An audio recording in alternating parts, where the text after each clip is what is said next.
আউযু বিল্লাহি মিনাশ শাইতানির রাজিম বিসমিল্লাহির রহমানির রহিম আলহামদুলিল্লাহি রাব্বিল আলামিন।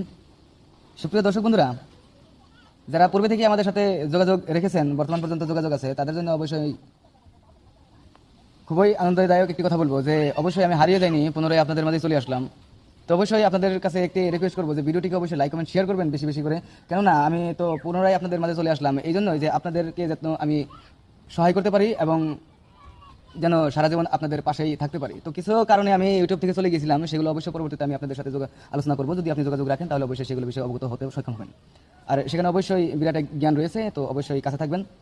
তো আজকের মূল বিষয়টি হলো যে শত্রুতা কিভাবে সৃষ্টি করবেন। ধরেন কোনো কেউ আপনার সাথে শত্রুতা করছে, তো তার সাথে আর একটি ব্যক্তির সাথে শত্রুতা সৃষ্টি করা শেখাবো।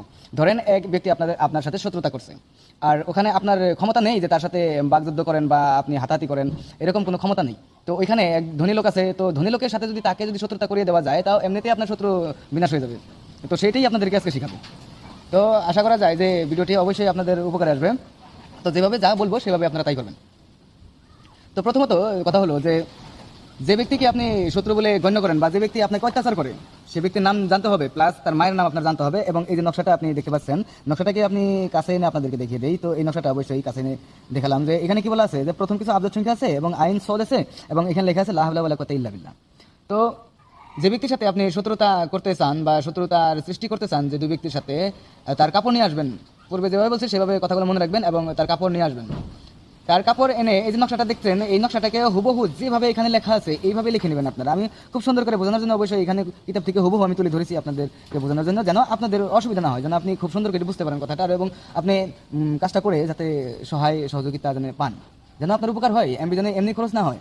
এই জন্য মানে আমি এরকম একটা ব্যবস্থা নিয়েছি। তো যার সাথে শত্রুতা করাতে চান, তার এক টুকরা কাপড় নিয়ে আসবেন এবং এই নকশাটাকে সেই কাপড়ে টুকে নেবেন, লিখে নেবেন। এবার এই যে নকশা অঙ্কিত কাপড়ের টুকরো, সেখানে অবশ্যই নিচের দিকে এই দিকে আপনি এই যার সাথে শত্রুতা করতেছেন তার নামটি লিখবেন এবং তার মায়ের নাম লিখবেন। এবং ওই যে কাপড়টি আপনি জোগাড় করলেন অত কষ্ট করে, শত্রুর বাড়িতে গিয়ে বা কোনো একজন বন্ধুকে দিয়ে এত কষ্ট করে যে সেই কাপড়টি জোগাড় করলেন এবং নকশাটি অঙ্কন করলেন, সর্বশেষে সেই কাপড়টি কী করবেন, এই বিষয়ে অবশ্যই আপনাদের সাথে আমি কমেন্টে বিস্তৃত আলোচনা করব। তো প্রথম কমেন্টে অবশ্যই এগুলো পেয়ে যাবেন। তো অবশ্যই কমেন্ট করেন, সেখানে যোগাযোগ থাকলে অবশ্যই আপনি সমস্ত কথা পেয়ে যাবেন। তো সর্বশেষে অবশ্যই ইসলামের সম্ভাষণ দিয়ে শেষ করি। আসসালামু আলাইকুম ওয়া রাহমাতুল্লাহি ওয়া বারাকাতুহু।